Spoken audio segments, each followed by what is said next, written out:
And welcome back to the week 11 edition of the DFS headquarters, week 10. Can we start again? Can we start again? Nope, we're good. We're going. Let's roll. I'm a mess right. You don't have to understand. I'm a mess right now. New York State is not a fun place to live in at the moment with COVID and all this fun stuff. So, week 10, is that what week we're in? Yeah, week 10. And Yep. you want to know why I know it's week 10? Because in my season long league, Patrick Mahomes and Tyreek Hill are both on the bench, and I'm going to get smoked. I figured you were going to say it was because you were 1-9. I assumed that was going to be the. I'm playing Drake this week, and I don't have my two best players. But anyway, Eat the Chalk Podcast, DFS headquarters. He is at Nick from CWE. I'm at HQ Golf Guy. I don't know what day it is. I don't know what week it is, but it's week 10 as we get set for this to go. Nick, we talk a little bit about, kind of joining us on Twitter, joining us in the Discord chat for the DFS headquarters. He is at Nick from CWE.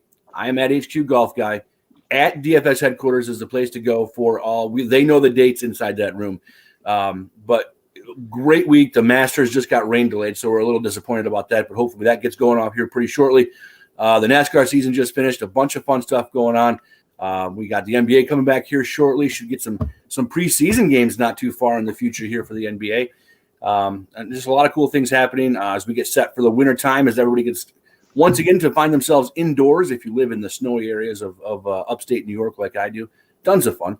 Nick, as we go to week 10, the big story is obviously some of the bye weeks. We've got, like I said, the Chiefs on a bye, so a lot of those big-time players on a bye, but also the McCaffrey injury, in a lower level, David Johnson's probably not going to play, some big-time running backs that are out. Overall, week 9, as we go in the rewind, week 9, DFSheadquarters.com is also the website. Rewind. Tell me a little bit about week 9, your success and your non-failures. Yeah. So as always, is Nick from CWE looking good today or what? But the reality is I'm not. It looks like I just rolled out of bed because I did. That's literally how this worked. On top of that, week 9 was unquestionably my worst week of the year. I just played everything all wrong. Like, I had in my head how I wanted to go. I didn't buy into Tyler Lockett as being like we talked about it last week. Like, Tyler Lockett's not a cash viable receiver in most circumstances, but I still played him. And the most tilting part of all of that is he finished with 8 points. Had he been on his best day, had he kind of been on his best day, he would have finished with 30 fantasy points because he caught a ball at the 6-inch line, and instead of falling backwards, he just kind of flailed at the 6-inch line for about 30 seconds before someone tackled him. And then he had another 50-yard catch in the corner of the end zone that he typically makes that he just didn't get to. So that sucked. And my strategy was just all bad. I'm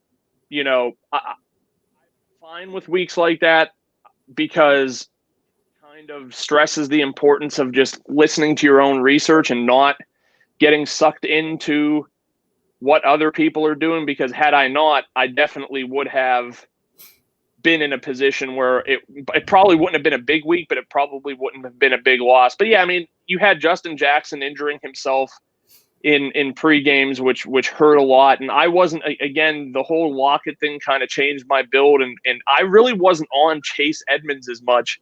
And I think we'll talk about them later, but it ended up putting me on Chase Edmonds, and that was just not really profitable. I obviously had Dalvin Cook, but a lot of that, the number 2 piece was going to be Christian McCaffrey, who we talked about being just like an absolute no-brainer play that I no-brained right the hell out of my lineup. So this week to me sets up a lot better.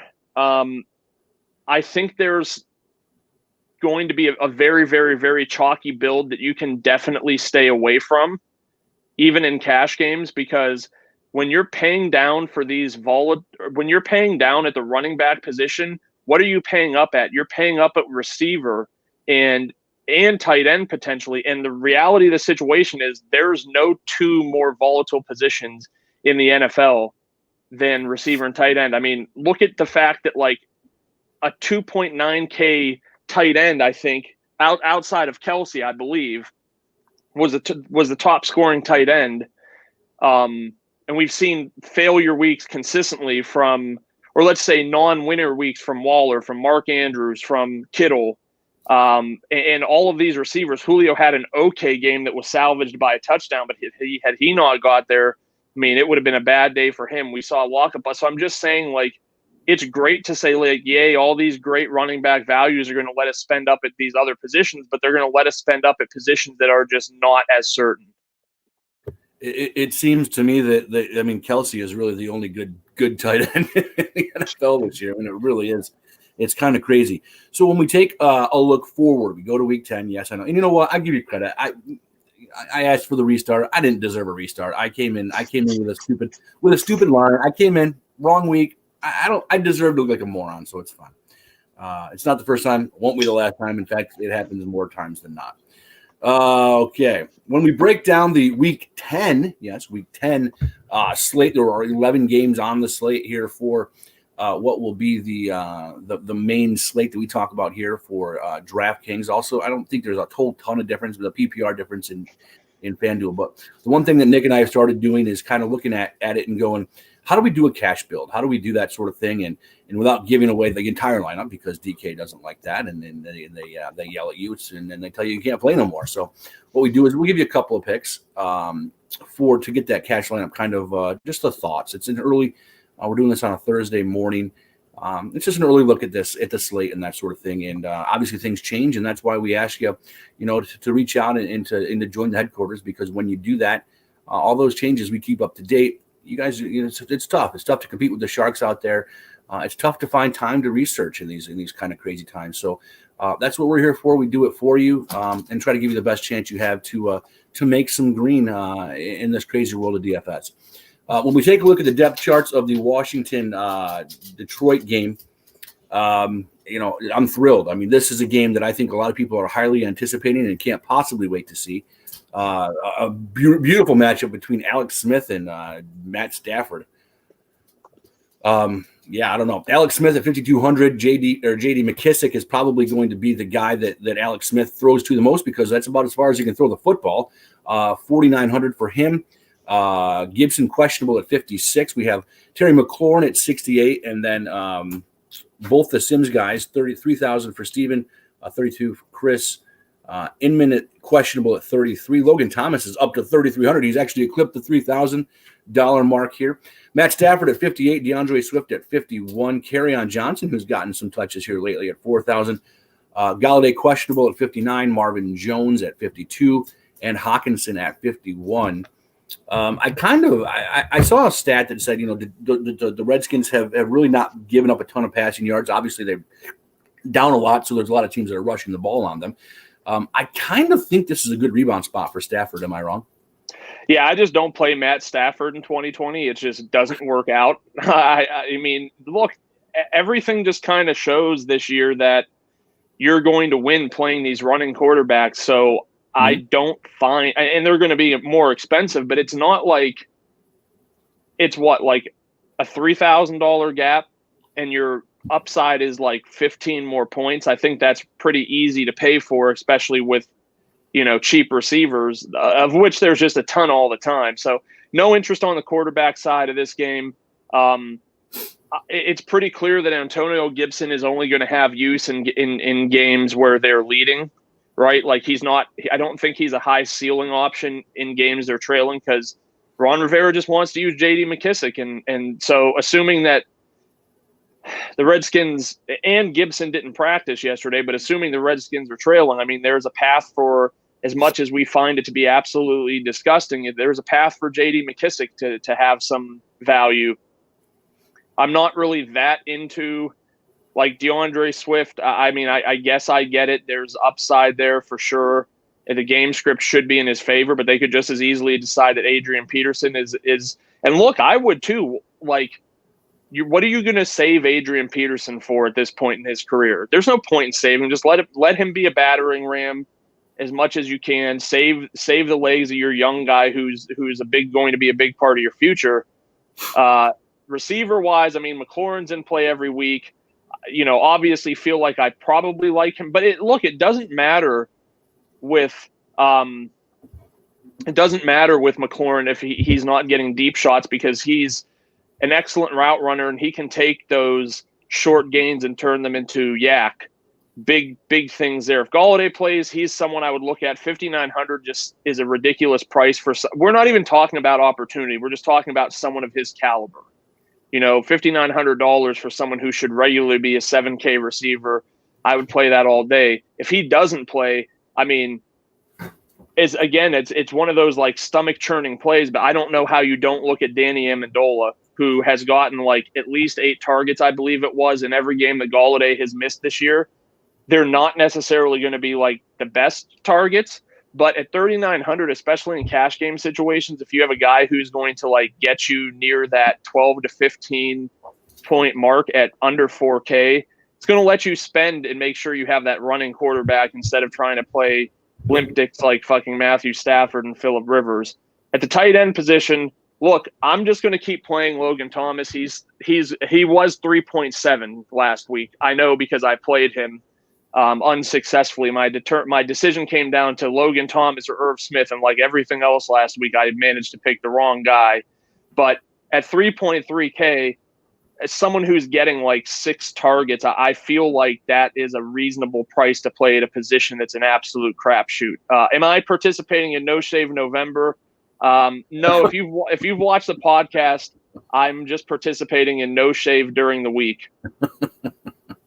Now, my other question for you, the way you look today, are we participating in a no shower November? Because that's, as of right now, I am not showered for today. Yeah, so it's not for a lack of wanting to shower that I'm unshowered. It's a lack of time. I just find myself doing too many other things during the day. But once I can see the stink lines, I know it's time to get in the shower. I'm about ready to hit that point. What could end up being a fun game, actually, I think, in the way that that Jacksonville will probably have to throw the ball, is the Jacksonville Jaguars at your Green Bay Packers. Some weather in the forecast, expecting to see a little bit of possible rain out there at Lambeau this 1 o'clock on Sunday. Taking a look at Jacksonville, we have Luton, whose numbers were a little skewed by a long play to DJ Chark last week, but he's 5,400. Robinson down to 66. Again, the Green Bay, it's not hard to run the ball on Green Bay. I think you can, but the problem is they may be down. Thompson at 4,000, Chark at 62. Laviska Shenault Jr. questionable with a hamstring injury, left last week's game after his first catch, lost 4 yards. Unproductive event for him. 3,800. Cole at 34. Conley at 3,000. Don't care about their tight ends. Switching off to the Pack, you got Rodgers at 79, Aaron Jones at 71, Devontae Adams up to $9,000. That's a lot. If Alan Lazard comes back off the IR at 4,000, it could be a sneaky play there. If not, Valdez Scantling is at 4,400, Tanyan at 36. Have we heard anything on the possibility of Alan Lazard coming back this week? And if so, do you have interest in him at 4,000? No, I mean, to me, I've heard the talk of Aaron Rodgers and Devontae Adams, and to me, I just don't see. I'm a fish when it comes to stuff like this, right? Like my head initially goes like, first of all, with Aaron Rodgers, you're not really getting that, like, you're not getting the true rushing upside. Will he run for touchdowns? Yeah, sure. So does Tom Brady. So does Drew Brees. So does Matt Ryan. All of these guys have, a touchdown, a 1 yard, reach the ball over the end zone touchdown upside in their skill set. So congratulations. We've identified every single quarterback in the NFL that has that upside. I just get extremely worried because whereas I think like a team like the Chiefs, who should have run the ball against the Jets, were just like, and look, the strength of the Jets probably is in their run defense. I'm not saying it's like the best thing in the world, but of the two things that you have to do, I think that's what they're probably a little bit better at. We saw Mahomes just throw all over them. The Jaguars do not have that issue where they're good at something defensively. So I could see, or offensively. So I could see a path where it is literally just, we're going to run the ball with Aaron Jones. And at 8K and 9K, I mean, if you have a game where Aaron Jones goes for like 150 and 3 touchdowns, I don't care how many receptions Davante Adams has. He's not paying off that price tag. So for me, easiest cash play on the slate, even above all of the other value, is Aaron Jones. Too cheap, should be 9K. I'll put him. He's the first person going in all my lineups. I'll have some exposure to Rodgers and Adams, but it's probably going to be really, really, really minimal, like under 5% of both. That's just the way I'm going to play. If everybody wants to do something different, more power to you. I'm not playing anyone else. I'm not playing any of these other characters. I'm not even looking at really game stacking this because Jake Luton, his proficiency at Oregon State was low A dot, didn't run the football. Last week, he threw the ball far and rushed for a touchdown. So unless he is an entirely new player, I'm not buying into the upside there. And the Packers inevitably a much tougher defense than he faced with the Texans. The one question I'll throw at you, because obviously we watched the game last week, we did see Aaron Jones coming off the injury, didn't get quite as many snaps as you'd think, and didn't get some of the goal line snaps that you would have thought. Do you think that a week later out that makes a difference? Yeah, it's 10 days later out, which is a big deal. And secondly, Jones doesn't need touches. I mean, Aaron Jones isn't like one of these guys that needs 25 touches to get there. He can get 15 touches and do damage. So, and he was literally, again, we go back and play revisionist history. He was literally like an inch shy in total of a 25-point fantasy game instead of like a 12-point fantasy game. And then that obviously would have cut into both Aaron Rodgers and Davante Adams. So that's why touchdown variance is extremely volatile. And, even if he does have those 15, Aaron Jones can put up Dalvin Cook-like numbers, and that's the big beauty with him too. It's not a situation where you're just relying on, okay, he's got to get rushing touchdowns. Rodgers looks for him in the passing game. So you can potentially see some of those touchdowns that Davante Adams get, even if they're thrown by Aaron Rodgers, go to Aaron Jones. So for me in this matchup, all things considered, especially considering price difference between, Rodgers and Adams and Jones, I'm just going to go with the cheaper guy, and I feel this is a much better setup for him to probably smash this week. Each week on the DFSheadquarters.com website, we tend to post some cool things. One of the things that we've been doing lately is the coaches picks, in terms of all of us get together and we offer what we think are the best, the best DK play, the best FanDuel play, our touchdown call, our game stack, and stacks like that. And all that is cool information that you can find on DFSheadquarters.com. We also do a review. So when we suck, and I typically do at that, we will let you know how much I just suck at it. So we go back every week and take a look back to see what we got right and what we got wrong. And, of course, that process is how you get better. So it's keep working at it and that sort of thing. And Nick, you have a lot more success at that than I do because you're smarter than I am. Nice. Thanks for setting the bar real high. No, I'm just kidding. So we move on. Another game that could be interesting offensively, but also in Ohio, expecting some weather.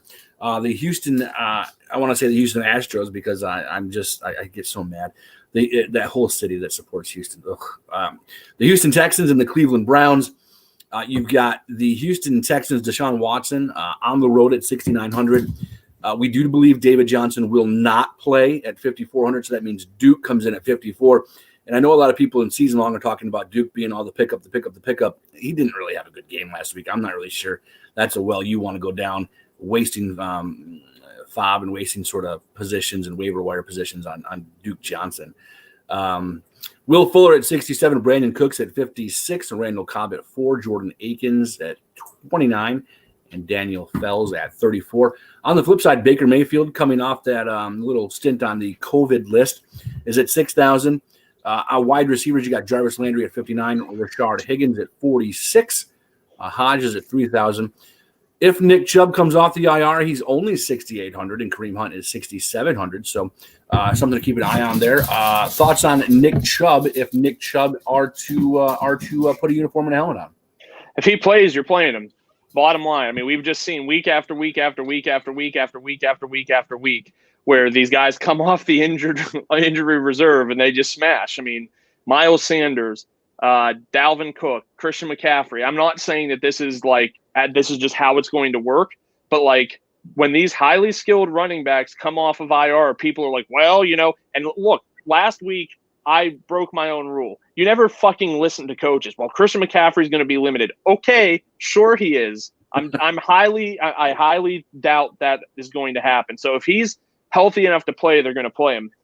Consequently, regardless, I kind of don't like Kareem Hunt. Like, he's not been that involved in the passing game, which has been his bread and butter. So he's just like, am I wrong? I feel like not at all. Like, you're looking at him, and even really all year, he's kind of maxing out at like 4 targets. Is that a Baker thing more than it is? Because I mean, obviously we saw Kareem Hunt do quite well in Kansas City with catching the ball. Yeah, I mean, it probably is the offensive setup, which I don't get. Right? They didn't seem to have a problem. But even if you look back last year, and we talked about this, like when Chubb was healthy, when everyone was like, "Oh, Kareem Hunt." He's a guy who's going to be a tournament play every week. No, he's not, because they're not going to price him cheap. And he doesn't do ceiling things in this offense. He's doing good things, but like, again, 16.7 points when even 20 points when you're almost 7K.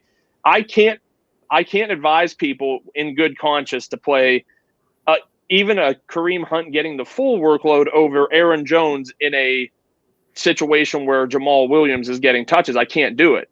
So if you want to play him in tournaments, that's fine. I'm not saying I won't have some. I kind of really, in some senses, I haven't looked at the weather yet because it doesn't matter until Sunday morning in Northeast Ohio. You're from upstate New York. You know how it goes. Like, oh, the forecast is 50 degrees today. You look outside and you're like, but there's 10 inches of snow on the ground. How did this happen? And then we had that last week where it was like Monday we got a 5-inch blizzard and the next day it was 73 degrees. And we're like, what the fuck is happening here? I love how you count snow in inches. Like we have overnights where we get like 3 and 4 feet of snow. Right. 5, a couple of years ago we had an overnight 5 green grass. Next day snow up to my like chest. I'm 6'2". That's tremendous. It's ridiculous, but yeah. So I don't trust it. But the game in general, like I'm not really looking at anyone from Cleveland. If I was, I would probably say Jarvis Landry should be a guy you're looking at. I think Cooks is still too cheap on DraftKings. I think they only increased him by like $100. So like Watson, Cook, and Fuller, and if I'm bringing it back, Landry, Hunt, like I guess I don't hate it, but I'm just like a little bit like tempering expectations because especially with Duke Johnson, he's just been like #terrible. If you want a guy who's averaging under 3 yards a carry and is not very good at football, there's a really good play this week, 5K Duke Johnson. If that's the guy you want to, but hey, Brian, it's in a revenge game.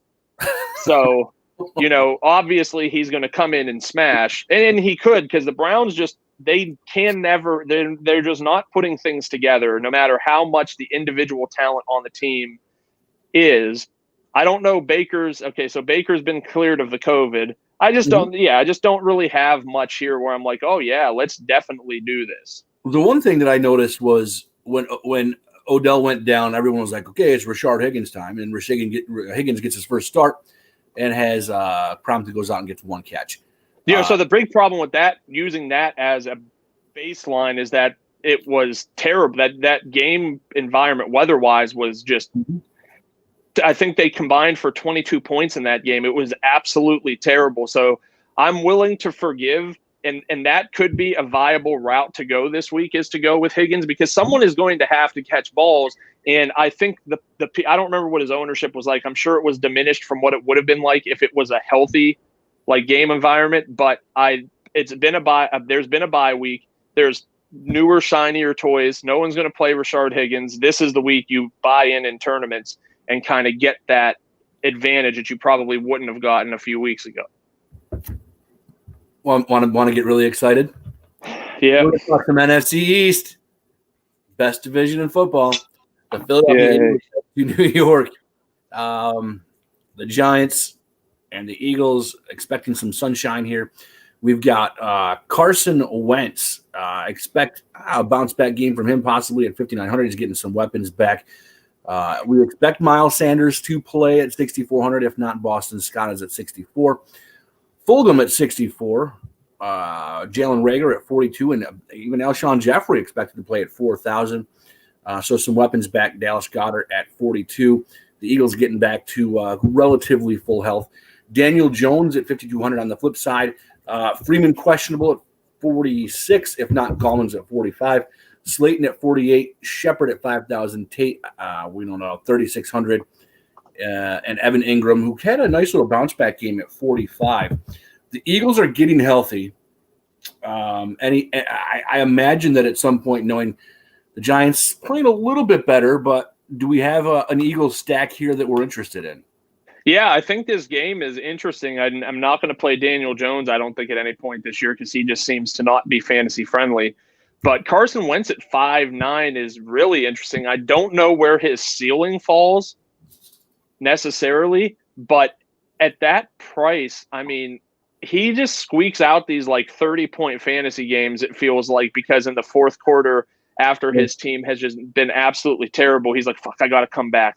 We got to get this moving. So, and this sets up as being one of those defenses he can do it against. And maybe it's more of a case that with people returning on offense, he actually has like talent to throw to. I mean, Alshon Jeffrey is 84 years old now, so I don't know if that's really going to help. But Jalen Reagor at 4.2K is a clear play for me on this team. I know Fulgham still had like the better end results last week, but again, Wentz missed Reagor 2 weeks ago. Wentz missed Reagor on a long touchdown at the end of the game that could have really propelled him probably close to 30 points.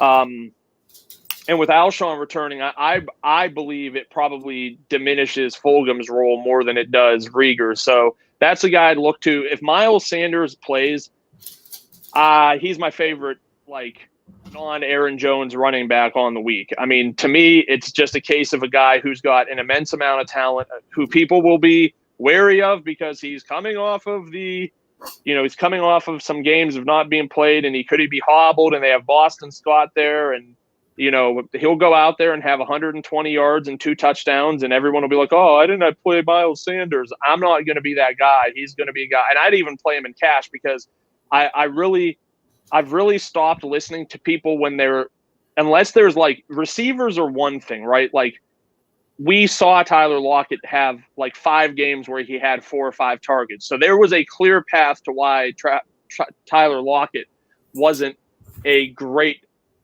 cash game play, regardless of how great the matchup was. We all got so excited and it was just going to be rainbows and butterflies. But with these running backs, man, they're going to touch the ball. And you want players, as crazy as it sounds in fantasy football, you want guys who are going to touch the ball. So I'm not looking at things and saying, like, well, he's coming off an injury. There could be re-injury risk. Okay, David Johnson didn't have an injury designation, and he played like 13 snaps before leaving with a concussion. So should I have thought about it and said, well, he could get a head injury early on in the game, and he's not going to be – no, it just starts sounding stupid when you say things like that. So just play good plays. And when I say good plays, I mean talented players who are in good matchups, and even sometimes not in good matchups just because talent prevails like a lot of the time. And just play good players when other people aren't going to play them, and play good players even when people are going to play them, like Dalvin Cook. There would have been no reason to like pivot from Dalvin Cook last week completely unless you thought somehow it was going to be 4 touchdowns through the air, which is not really in Kirk Cousins' wheelhouse unless they're playing from far behind. Even 2 touchdowns down, I think they're running. So I say all that just to say, don't fade guys just because they're coming back from injury and they could be limited and they are in a split backfield. Talent is going to prevail in this, this NFL period in 2020. A really interesting decision coming up in the Tampa Bay Carolina game. We're expecting decent weather out there in Carolina. Again, this is a Thursday afternoon. Who knows? The Bucs coming off just a miserable performance against the New Orleans Saints. We'll send Tom Brady back out there at 6,300. Ronald Jones at 53. Leonard Fournette, who became everything we thought or hoped Kareem Hunt would be in the passing game last week at 5,500. Godwin, questionable at 6,000. Evans at 53. Antonio Brown at 58. No lack of weapons there for Tom. Gronkowski at 47. Carolina's got Teddy Bridgewater again, who's just, been a fantasy stud at 6,100. We'll go to the receivers. Robbie Anderson at 61. DJ Moore at 51. We're going to try to figure that out. Curtis Samuel at 49 has been putting up some impressive numbers. My dog's playing with a squeaky toy. Ian Thomas at 2,600.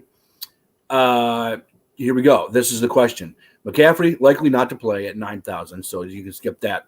Mike Davis at 4,000. Mike Davis's production had kind of started to fall off the cliff a little bit. $4,000 though for a starting running back, it's kind of hard to ignore, even against Tampa Bay's defense. Correct? Yeah, I don't care about Tampa Bay's defense when it comes to someone like Mike Davis. Now, here's the question that you have to ask yourself, which I think a lot of people are. And look, there is even going into this weekend like a 99% chance I'm playing Mike Davis in cash because I'm not going to be one of those fish who's just like, let's not play him because Tampa Bay tough defense. But Curtis Samuel is a legitimate threat to his production, and with how good we've seen Samuel play, I think that it, at the very least, it probably doesn't hurt his floor. I think with Mike Davis, you're looking at, and as a starter, I feel like in this matchup, he's got a 10-point floor. At 4K in my cash games, I'm okay, and that's without needing to score a touchdown. If he manages that with a touchdown, you're talking 16 points. I think that's fine at that price in cash games. I think in tournaments, it's not just a lock button Mike Davis situation because, again, they could, on passing downs, they could opt to line Mike Davis and Curtis Samuel up in the backfield and use Mike Davis more as a blocker and a decoy to get Curtis Samuel into more open space looks to try to beat a tough defense. I mean, talent caliber wise, it's Curtis Samuel way over Mike Davis. I just hope everybody understands that, even though Samuel isn't a true running back, like the talent, if you're just looking at pure talent, that is the guy who's the better talent. So I do think it's it's for cash games. I'm doing it. In tournaments, there are tons of reasons to just pivot to Curtis Samuel, to pivot to DJ Moore on DraftKings at 5.1. That's just a hilarious price. I don't know why that's his price, but okay.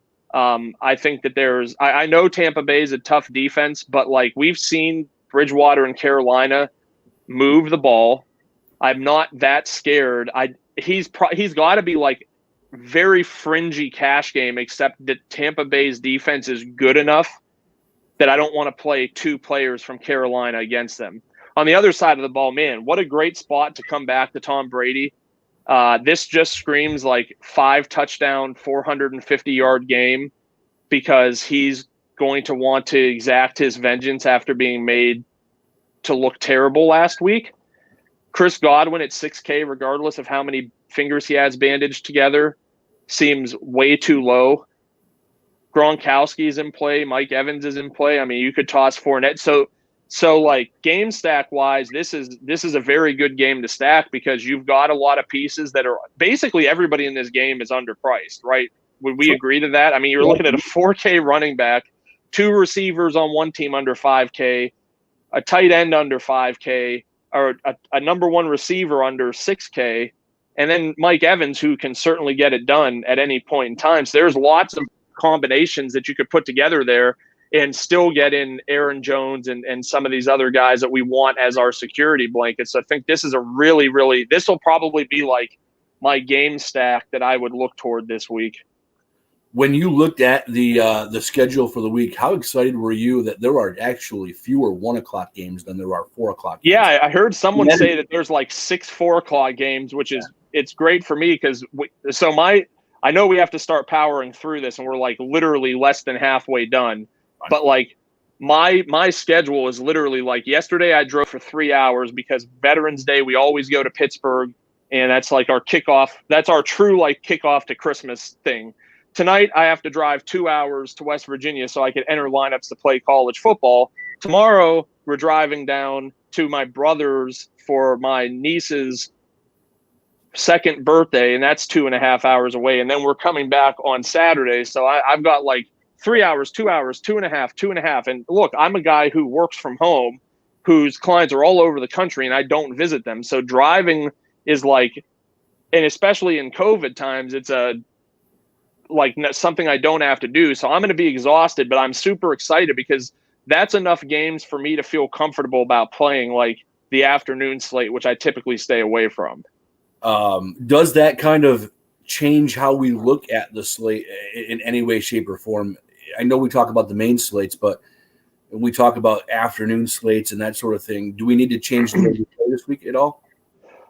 If anything, I think general theory would be like maybe you play less just because with more games starting in the afternoon, it increases the likelihood that, there's some kind of late injury or late scratch that doesn't occur before, regular kickoff time. But for me, not really, because I'm going to be around my computer. So unless there's another like Justin Jackson situation, I don't think that. And if there is, what does it matter? It's too late to do anything about it. And of course, the reasoning behind all this madness is, we've got a pretty big golf tournament going on, and CBS doesn't want to take away the eyes from the Masters. Which all right, who was your highest owned golfer? Dustin Johnson. Okay. Am I doing it wrong if it was Francesco Molinari? Probably, yeah. My son kept talking about Francesco from the Cars movie, and I'm like, man, he must be saying that for a reason. Probably. Now, Dustin Johnson, it wasn't going out on a limb. I mean, I think he's a pretty popular play, but there was obviously a lot of talk about how Bryson would dissect the course. He would just overpower it. A lot of things about Bryson that didn't. In truth, that's not true. Mine wasn't. I did play him in like 2 of my 9 lineups. Mine was pretty chalky, where I think I was heaviest on Dustin, then I was Finau, and then Fitzpatrick. And I think that Finau and Johnson were probably 2 of the 5 highest owned, and Fitzpatrick was in the top 10. I saw the list somewhere. We'll have to see how some of those shorter hitters like Fitzpatrick do with no rollout because it's so wet there in Augusta. Yeah. So the question I had for some of the smaller hitters. But to go to these 4:00 games now, Denver is at Vegas. Boy, I don't know. We'll get into it, I guess. But Drew Lock at 5,500. We'll see if these last couple of weeks were kind of more of a mirage of anything else, or if this is who he is. 5,200 for Gordon, 5,000 for Lindsey. Judy questionable, Patrick questionable. Judy's at 56, Patrick at 49, KJ Hamler at 38. Font is questionable at 49. Vanette would be the next guy down at 25. Derek Carr at 54, Josh Jacobs at 65, Aguilar at 49, the disappearing man known as Henry Ruggs is at 45, Renfro at 42, Darren Waller at 59. Is Drew Lock at 5,500 in play this week? And we've seen a couple of really good weeks, but or is it just kind of a false hope? Yeah, we haven't seen a couple of really good weeks. We saw a good week. The week before. Quarter last week we saw. Yeah, exactly. We saw 2 good quarters of Drew Lock football, both ironically in fourth quarters of games, which tells you all you need to know. So, like in cash games, obviously not. You're not playing Drew Lock. Doesn't matter that he's 5,500. He's just too much of a risk because he's probably not that great. In tournaments, like it is anything goes. He put up 30-some fantasy points. Probably wasn't enough to like hit the nuts in the optimals last week because I don't think there were enough high-priced receivers that did enough that you absolutely had to like have a jam them in type lineup. Plus, with people literally building, quarterback, 2 of his pass catchers, and a run back, there was only 1 pass catcher that got there last week, and that was Judy. So it wasn't a situation where, like, there was a lot of opportunity there. And then I'm not even sure on the other side. Oh, yeah, the other side, who would have been the bring back, the only one that had enough points was Olamide Zacchaeus, who was 0.1% owned. So there's no way that would work. Like, I get how this could set up, but when I look at this game, like, I see a bunch of prices that are tempting. yet I don't really want to click on any names other than Jerry Jeudy. Jerry Jeudy is a man amongst boys if he plays. Jerry Jeudy is literally a man amongst boys. I'll play Waller. 5,900, though, on a week where I think there are some better plays at other positions. I'm not so wild about clicking that. So, like, I think a lot of these guys are viable. Josh Jacobs ended up being, like, one of my top 3 owned running backs last week, and it was super disappointing because no matter how well he ran, Devontae Booker ripped off that first touchdown, and he just wasn't really involved. And I don't think that's going to be a concern here, but I still just don't feel good. The issue with Jacobs is he's got a quarterback that doesn't – I think that wouldn't mind throwing short, but Josh Jacobs is just not involved in the passing game whatsoever. Yeah, so, I mean, like I said, I mean, this is – hard in the PPR league to play a guy who isn't going to catch a pass. Right. I just feel like this is a situation where you could get a bunch of players who are just way too spread out to really have enough, like, consolidated performance to really matter that much. That's how I feel. So you could use some pieces, but overall, I think it's probably a pass for me. He's done it. Kyler Murray is $8,000 at home against Buffalo at a 4:00 start in Arizona. Before I get into this, I've got to just gripe for a minute. I am a Rams fan. I don't care. I'm glad when Arizona loses. But the number of times that I saw on a 4th and 1, them go to a running back rather than just say, Kyler Murray, get me that yard. It's criminal. It is absolutely criminal to lose that game because you refused to let Kyler Murray run the ball on a 4th and 1. Just my thought. What do I know? Kenyon Drake practicing at 4,900, so that's possible he could be back out there. Chase Edmonds a little disappointing at 6,300. Hopkins at 77, Kirk at 57, and it seems like he's good for a 70-yard touchdown each week. Fitz at 39. To the Buffalo side, and again, we talked about this last weekend. Teams traveling, Seattle traveling from one coast to the other coast. This is going to be Buffalo traveling from one coast to the other coast. Although Seattle did lose, pretty good week fantasy-wise for some of those guys, especially Russ and DK. Josh Allen at 75. This could be a great matchup of just running quarterbacks. Moss at 52, Singletary at 43, Diggs at 57, Brown if he plays at 53, Beasley if Brown does not play is at 47. Beasley a much better play when Brown does not play. And then you've got Knox at 29. $8,000 Kyler Murray. Tournament play against the Buffalo defense at home? Yeah, I mean, quite frankly and honestly, I think both of these quarterbacks are in the cash game conversation. I understand your point about, traveling across country. And it's very real. But it's a little bit different, I'd want to say, traveling east to west coast because you actually gain time. So it's like instead of playing at, 1:00, you're playing at your 4:00. So your body's like, shit, I got a bunch of other, and you get, jet lag and all that stuff. I don't fly. I don't like to fly. So I don't understand the true toll that has. Yet you look so fly often. Yeah, thanks, man. I really appreciate it. But like they're expensive. Again, this is another game where I'm like, I could see the score being up there. I could see Buffalo having like 14 different receivers with a catch, and that's what always concerns me is just like if Diggs needs to get that big at his price, he needs to have that big game and some touchdowns, or he needs to have multiple touchdowns and do okay outside of that. It's in the realm of possibilities. Just really hard for me to pull the trigger there. I don't really want to play any of the running backs. I am now firmly convinced that Kenyon Drake is not a bad football player. It's just the curse of playing with Kyler Murray.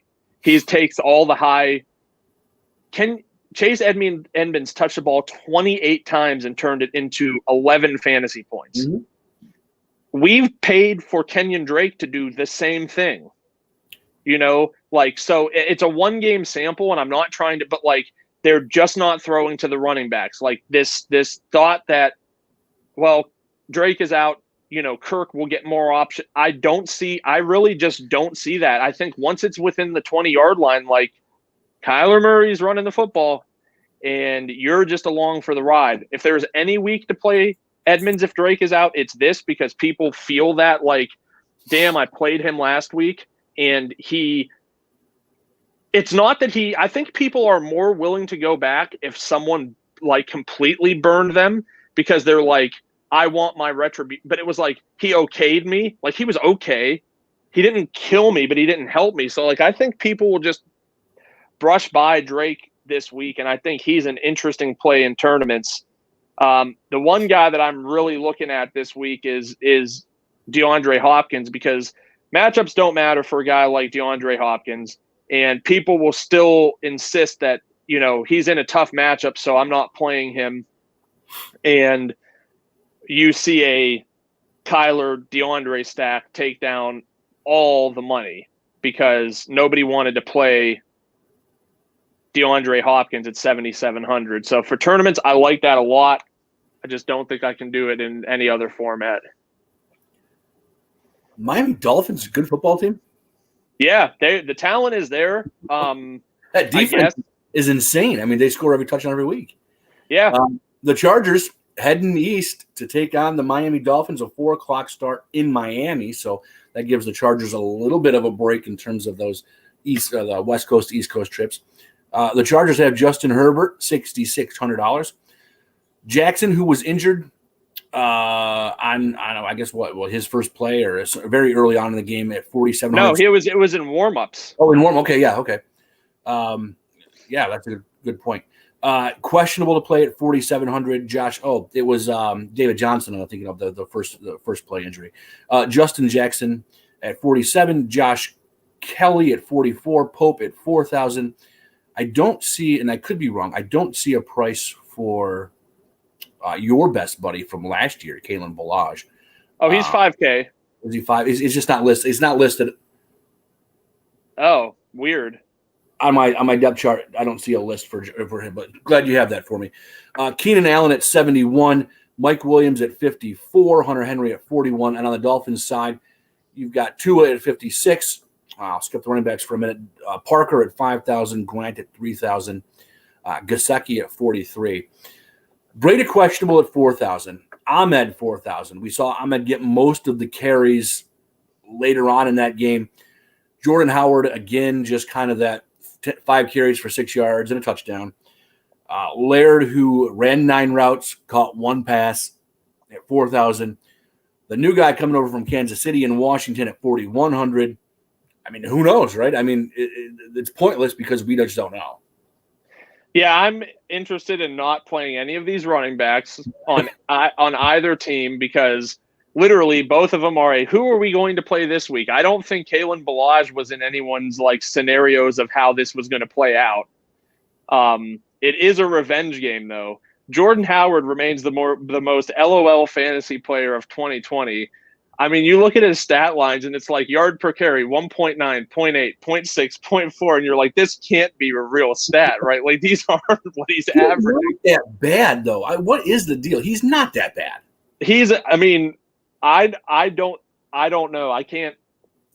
I don't know if it's a situation where like he's in the game, they're running the football, we're just going to stack the box and that's what happens. But even at that, averaging under 1.2 yards a carry. And look, some of it's not fair to him because when he gets brought into the game at the 1 yard line to rush in a touchdown, the fuck do you think's going to happen? Is he going to run backwards 90 yards and then run ahead and get so like those numbers are obviously skewed, but it's still he's not producing. So you can look at this game and eliminate an entire position.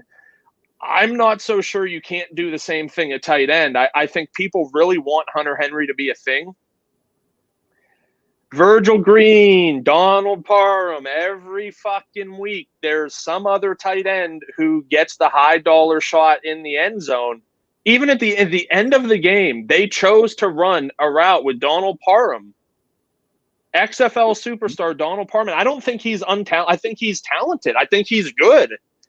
I think he doesn't play a lot, but like when he does play, that's who they go to. So I'm not looking at advanced stats. I'm just looking from what I see when I see the game on the TV. It seems like Henry's getting a lot of work in the field, but he's not getting it at the money touches. And Gesicki, I don't know if Tua is going to be good at, I just don't know. I think they're going to be a team that just wants to push defensively and get it done that way. So for me, when I'm looking at this game, I'm literally saying to myself, I don't love the idea of playing Justin Herbert against a defense that's actually as good as Miami. And again, we're low-key talking about a situation where they are traveling from the West Coast to the East Coast. And that's not really, for whatever reason, we're not talking about that as much as we do when people go to like Buffalo and stuff. But that's still all the way, across the country, facing a good defense. Like, the price is nice, but I could see this being a bad start for Herbert. Only guy I'm really looking at is Keenan Allen. That's it. Every week you play him in your cash game, and you're probably going to win money. The San Francisco 49ers go to the Dome in New Orleans. Drew Brees got the questionable tag at 6,400, but he's going to play. Alvin Kamara at 82, Murray at 4,000. Michael Thomas with the questionable tag as well. Also expect him to play at 74. Emmanuel Sanders came back to life from COVID at 4,800. Smith at 42. Cook at 46. The Niners on the other side will come back with, we don't know, I assume Mullins, but my God, that was a disaster. Beat hard. It's at 5,200. Mullins at 53. Tevin Coleman doubtful at 4,000. Jermichael Hasty is at 48 with Mostert and Wilson are going to be out on the IR. Jerick McKinnon at 56, but I want to talk to you about something that you mentioned last week during the game before we get into that. Deebo Samuel questionable at 54. Ayuk at 57. Richie James, 184 yards. No one talking about that guy at 4,000. And Reed at 53, Dwelly at 58. With the Niners, I want to start this. You mentioned that. I thought I saw it as well. On the play right before Jerick McKinnon last week scored a touchdown, it looked like he got hurt. It looked like he took a bad shot. Seems like he's okay and healthy. Is that something that you noticed? I know you noticed it because you mentioned it, but it looked like it to me as well. Does it give you any concern in terms of playing McKinnon, or was he's just not on the radar anyway? Yeah, I mean, he's not really on the radar. Like, this is I don't know. It's a bad football team at this point. It's just not good. Tevin Coleman, he's unlikely to be available, so you're still looking at Hasty and McKinnon and Juszczyk. So, I mean, the work should be there for McKinnon. It's not for a lack of opportunity, I don't think. It's just not really – I just don't – in total, again, I'm just looking at this and I'm like, for the love of God, there's nothing I like about this game. I don't really want to play Alvin Kamara given, like his price versus and the defense hasn't looked good, but most definitely that's because the offense has looked so poor. I'm not saying play him, but is this the week that like Latavius just gets like 36 yards and 2 1-yard touchdown runs? Yeah, I mean, Latavius Murray every week is a solid tournament play because he's always going to be priced near minimum price, and he's going to have weeks where he does go like 7 for 80 and 2 touchdowns and gets you 25 fantasy points, 23 fantasy points. And at 4K, like, that's tournament winning upside. Really, it is. I don't know. I just don't like this game. I don't really want to look at New Orleans, who Drew Brees spread the ball out like a lot. And Michael Thomas is worthless if he doesn't have consolidated production going to him. Right now that Alvin Kamara is getting it. I don't know that in his current state of health that that's available for Michael Thomas. If I'm tempted to say, like, you could play Ross Dwelly or Jordan Reed, because especially if Bethard plays, I think he has a tendency to look to tight ends, but I don't know like which one. I think Dwelly is the better player at this point, but I think they might like Reed more still. So that's tough to really like get into which one of those to play. Plus, they're both over 3K. If they were under 3K, it'd be a different story. I'd be much more willing to say go that route. Ayuk at 5,700, I would assume he would kind of take that Richie James role where he's the focal point of the offense because there's nobody else. So at 5,700, I think he has to be in your plans this week regardless. If all of these other guys miss, which I guess all of the other guys is just Kendrick Bourne, if Kendrick Bourne is unable to play, I think there's still some hope for Richie James. But man, I think for this game, I may really just be looking at Brandon Ayuk. In what almost has to be a bounce back game for Jared Goff, because if you can't bounce back against this Seattle team through the air, I'm not really sure you can bounce back at all. Seattle, the Rams in LA at SoFi. Russ Wilson at 77. Carson and Hyde both questionable. Homer would be 4,000. DJ Dallas would be 51. Carson is 62 if he plays. Hyde at 45 if he plays. Lockett at 65. He keeps slowly dropping down each week. DK is at 76. David Moore, who, he only has 1 or 2 catches a game, but he seems to pump out pretty good numbers at the end of the game, is at 3,400. Not going to worry about the tight ends there. Goff at 65. Darrell Henderson, if he plays, is at 59. Malcolm Brown, 47. Cam Akers, 42. Cooper Kupp, questionable at 69. Robert Woods at 66. And Josh Reynolds at 35. Higbee, 37. Everett, 31. We talk a lot about off of bye week rookie running backs, rookies altogether seem to get a better chance in the NFL after their bye week.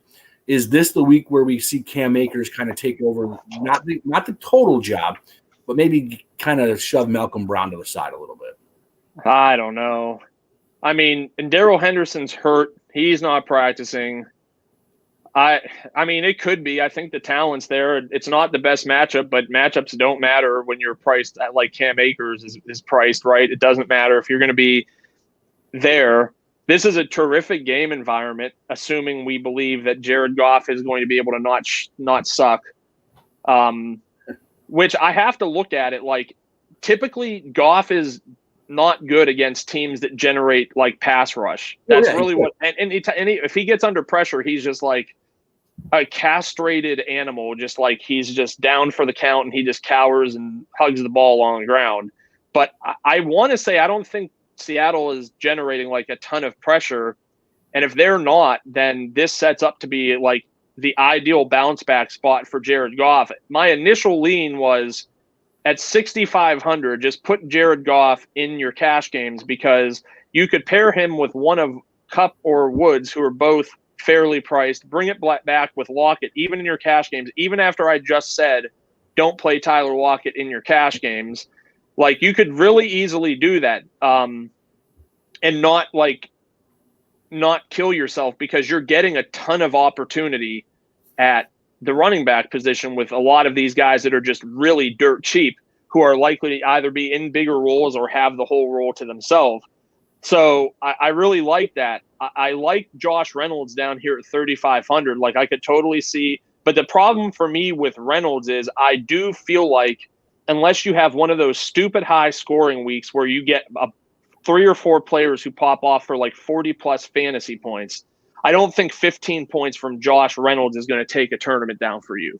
That's kind of my major hesitation, even at his price, right? I think, again, unless you have unless you see like Hopkins and Aaron Jones and Miles Sanders and Russ and Waller all have like 30 plus point games and you need them all in your lineup, and he has 15 points and he's like the lone sub 3.5 guy who has that, and he's the glue. I just don't see a ton of scenarios where he does it for you. So he's kind of just like David Moore, where they can put together like difference makers for single entry tournaments, especially. Like, then those guys are more viable because less people are likely to have them. And a 15, 16 point game could be where people can only enter one lineup, and builds tend to be much, much more chalky. It could go a long way for you. I'm going to say this, man. I like Lockett over Metcalf this week. Metcalf is the cash game option. He's just so expensive, but Metcalf is much, much, much, much more consistent than Lockett. There's one player that I'm really, really, really considering like hanging my hat on this week, and it's really it's a long shot, but Greg Olsen sucks. Will Dissly sucks. Jacob Hollister is getting more and more opportunity, and Olsen has popped up on the practice report where he's limited, so it wasn't out. Hollister seems to be moving ahead in that like battle there. He's $2,600 at a position where I don't want to spend any dollars. I want to spend as few dollars as possible. So he's like $100 above the minimum. I'm considering playing him in cash games in a game environment I expect to be high scoring. Oh, yeah. And with lack of better options elsewhere, like Hollister's 3 target, like even Irv Smith. Irv Smith has come off of 2 weeks where the week before last he had 1 fucking target. 1, okay? 1 target. This past week he had 2 touchdowns on 2 targets. 2 targets turned into 2 touchdowns. People will say, yeah, it's a great play. He's running more routes. That's fine, but he still saw 2 targets. You could run all the routes you want. If your quarterback doesn't throw to you, they don't matter. But if $2,600, all I'm saying is I think you could do a lot worse punting the position this week than Jacob Hollister. Final game on the slate. Your Christmas town, right? Pittsburgh. Yeah, I mean, Pittsburgh's a great town. One of my best friends is born and raised in East McKeesport, just outside of Pittsburgh. Spent a lot of time there. PNC Park is absolutely fantastic. If you've never been to a baseball game, it's wonderful. Love Pittsburgh, great city. Spend some time there. I have some great stories that we will not share on the Eat the Chalk podcast from Pittsburgh. Rain in the forecast. Ben, this is a Masters game. This game would be a 1:00 game any other week. This is a Masters game. Ben Roethlisberger, COVID-19 list. Jalen Samuels also on the COVID-19 list, as is Vance McDonald. Just as a heads up, Ben also a couple of injured knees. I mean, I don't know. I mean, he's at 6,200. I mean, I think everyone expects him to play. I don't think anybody expects him to. Just got an update. The Masters is back after a short delay. So 10:25, not a huge delay. Mason Rudolph would be 4,100 if he plays. Ben 62. James Conner at 69. I don't think anybody's paying $6,900 for James Conner. McFarland 4, Snell 4. Juju, questionable health at 61. Deontay Johnson at 52.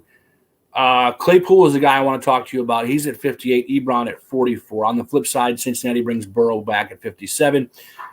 Mixon questionable at 61. Bernard at 54. Boyd at 64. Higgins at 55. AJ Green at 44. Sample comes in at 27.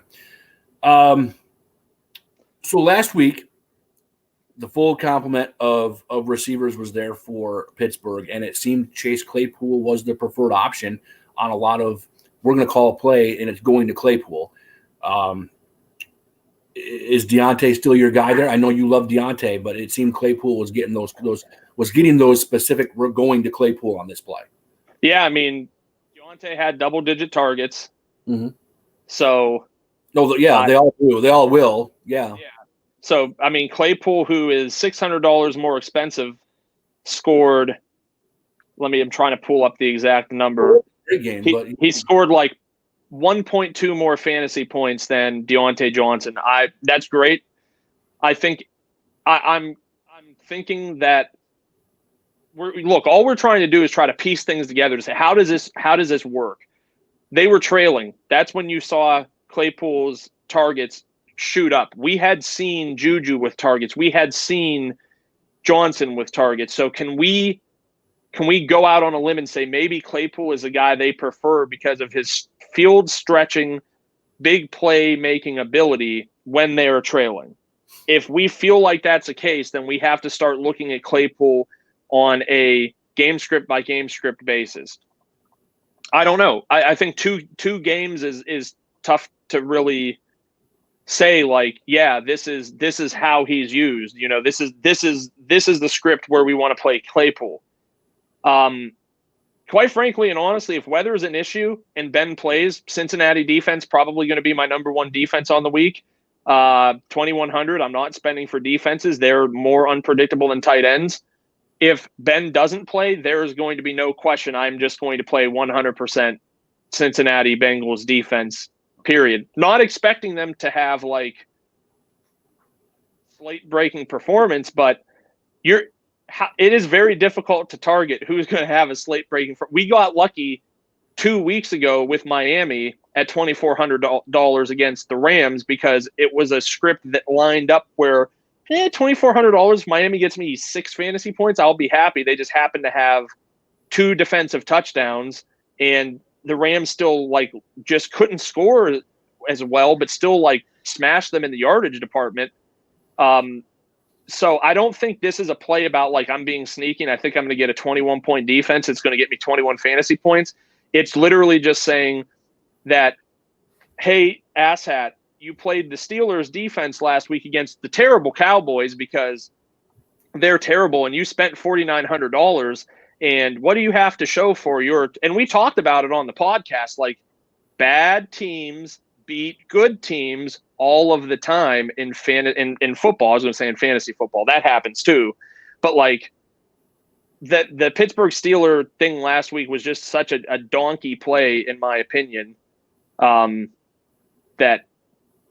it shows why you don't necessarily just spend up for defense. Like you want to buy skill set players with your money. You don't want to buy defenses and hope. Because even if the Pittsburgh Steelers gave up 0 points but did nothing else, they still only got 10 points. That's not good, right? I'm pretty sure the Vikings, who we talked about, even with Stafford back, put up double-digit points for $2,400. So, that's likely to be where I'm going. Ironically enough, one of my favorite stats will be Deontay Johnson and the Cincinnati defense, and that makes no sense, but that's a stack that I will play because I think that Johnson at $5,200 is not touchdown reliant. If he finishes a game with something like 10 for 100, he's got 23 fantasy points, and at his price, like that's golden. And, him doing that doesn't damage the Cincinnati defense at all. And we're assuming that maybe he got there because the Steelers were trailing, which again is still a possibility. This is a division game. It is on their turf, but Joe Burrow is not Andy Dalton, right? Like, it's the same reason why Miami, no matter how good their defense was, struggled with Kyler. And look, Joe Burrow isn't Kyler Murray, but Joe Burrow is not someone who's just going to stand there in the pocket waiting to go down. So ironically enough, I say all of that to say I don't really like any actual players in this game other than like Deontay Johnson and the Cincinnati defense. I guess you could look at like Boyd, you could look at Higgins. Maybe AJ Green will be either bad or good this week. I think that's going to be your results. Better options. Yeah. Better options elsewhere. So really quick, as we talk about, that cash game build, it sounds to me early on a Thursday morning here. If we were to do something to start with, it sounds like possibly Jared Goff at quarterback. It sounds like possibly Aaron Jones and Mike Davis could be a couple of running backs you look at. And it sounds like Deontay Johnson is a guy that you want to play at wide receiver in the Cincinnati defense. Yeah, honestly, if I was gonna call 4 players right now, it's gonna be Aaron Jones, Mike Davis, Keenan Allen, Bengals defense. That's gonna be how I'm starting things up, and that leaves you with 5,900. And if I toss in I think this guy is gonna get us there, Jacob Hollister play, we're at like over 6,700 left per position. So at that point, you can do whatever you want to do. If you want to throw in a cheap running back and get that number up into the 7s, if you want to play Kyler or one of these high-priced, I think if you played Kyler, it would still have you at over $6K per position. There's plenty of options that you could make work around that. College football, we're seeing even more games get kind of knocked off the slate. The latest one is Ohio State, Maryland. You're driving 2 hours to put in some plays. Tell me what's going on. Yeah, I mean, I think there are a couple of, for whatever reason, it's not trying to load my college football pool on DraftKings, but there were a couple of things that like immediately stuck out to me. Number one, Brennan Armstrong from Virginia, way too cheap at like $6K. I mean, he runs the football. He's playing against Louisville, who has been really tough to decipher in terms of what their defense is going to do, but they seem to get into a lot of like high scoring shootouts. De'Aaron King finally had a ceiling game last week at 9,300 against Virginia Tech. I think he's well in play. If you really start to dumpster dive, I've heard that like Luke McCaffrey might get some more snaps or possibly start for Nebraska. That game's still on. And they're playing Penn State, who just appears to be terrible. Just does not appear to be very good at all. If he starts, there's some opportunity there. moving on to running back, like at this point, you just play both UNC running backs, Devontae Williams and Michael Carter in cash. There's no reason not to. That team will just run the ball. They're playing a Wake Forest defense that's just never good, and they should have their way there. If Khalil Herbert doesn't play, I think you could do a lot worse than playing Raheem Blackshear at 3,400 and what should be a game where they attempt to try to score a lot of points on the Virginia Tech side. A lot of cheap receivers this where let's look at running backs still. There are some other guys here. Man, I guess there's not like Baylor is in a good matchup against Texas Tech, but it's tough to trust any of those guys. I actually guess I really don't love Brennan Knox from Marshall would be a guy that I think you could look to pretty easily. Marshall wants to run the ball. I don't hate Stevie Scott, but a lot of the options I liked aren't playing anymore due to COVID. Moving on to receiver, Jahan Dotson has been really good. 8,800 is a lot to pay for a somewhat touchdown dependent wide receiver. The Ohio State guys are out of the mix, which sucks because, I've been playing Chris Olave and Garrett Wilson just like quarterbacks because they're getting like 100-yard multi-touchdown games. They really seem to be like the two options. And so you don't have them this week. Mike Harley at 69, not as friendly as a price as we saw. But there's a lot of guys that just feel priced weird. Billy Kemp should see targets, but he's yet to really put together a big game. Watt Filer, again, like he gets targets, but he seems to be in this weird position where he's getting targets or he's scoring a touchdown and he just can't put it together. And the price just keeps going up where Ty Freifogel, who had like 30 fantasy points in the first half, is still 4.7K. So, I mean, that's pretty much like a cash lock for me there. All of the USC guys, Ross St. Brown at 67, probably the cash game favorite for me. Drake London, more of a tournament option. But don't sleep on Tyler Vaughns, who looked terrible. Didn't play like a good chunk of the first half. Really struggled in matchups. I think he will have a little bit of an easier time here against Arizona. We haven't seen this Arizona team, so I just think he will. He's priced as the cheapest of the bunch at 52. I talked about Freifogel. Terrell Janet, 4,900 is a decent shot in tournaments. Pat Freiermuth hasn't really gotten there yet. He's a decent shot at 4,600. And that's pretty much like my overview. I have to do a lot more work. It's going to be more consolidated, which I hate. I love that they're doing these big slates because it really gives us an opportunity to be different. But then when you lose like 3-4 games, it really starts to consolidate consolidate ownership. It makes it a little more difficult to figure out how can I get different from every other asshole that's playing. How do I do that? All right, Nick, thanks so much. Appreciate it. The DFSheadquarters.com, at DFS Headquarters on Twitter. He is at Nick from CWE. I am at HQ Golf Guy. If you hit either one of us up on DM or hit up the DFS Headquarters on DM or head to the website, we've got some cool special end-of-the-year deals here to join our Discord and to join the website and to join the group. Pretty solid group here. We've got the Masters, the showdowns the rest of the weekend. We've got a little MMA slate coming up, this weekend. NASCAR, not so much. Nick, are you sad or are you happy? I'm happy that it's over. I hate to say it like that. Just been a really long season, a lot of work. I definitely had a good season. Like I think I was well over 85K in profit for the year, which is maddening to me to even think about.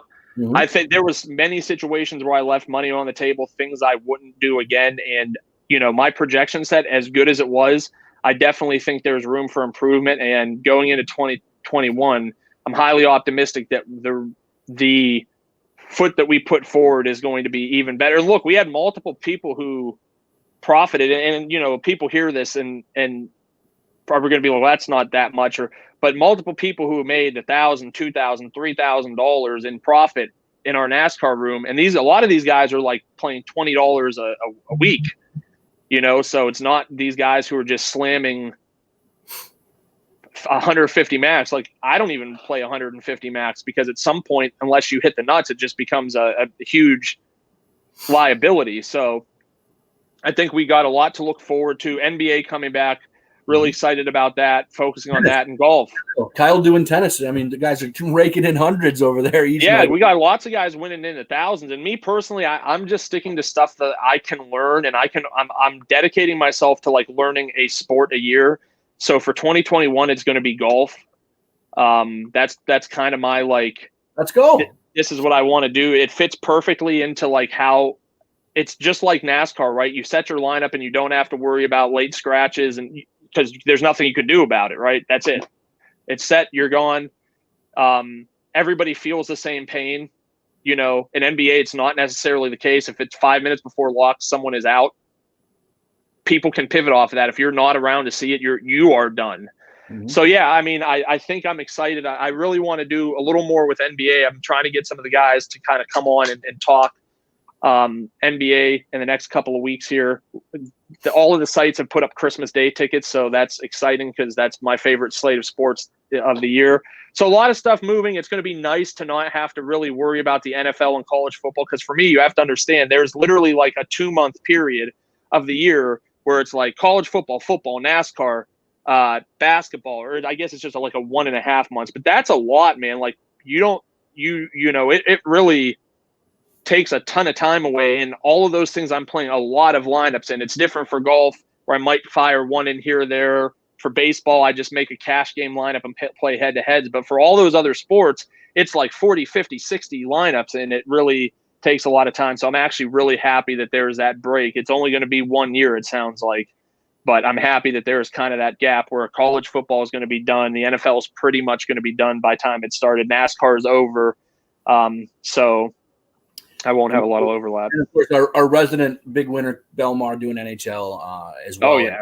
Ecom over there on esports. We've really got it all going on. Just give us a DM. We'll get you a special deal. Buy one, get one, I believe, is the deal in terms of the monthly access to the headquarters. So, Nick, thanks a lot. Appreciate it. We'll see you next week. Take care. See you guys.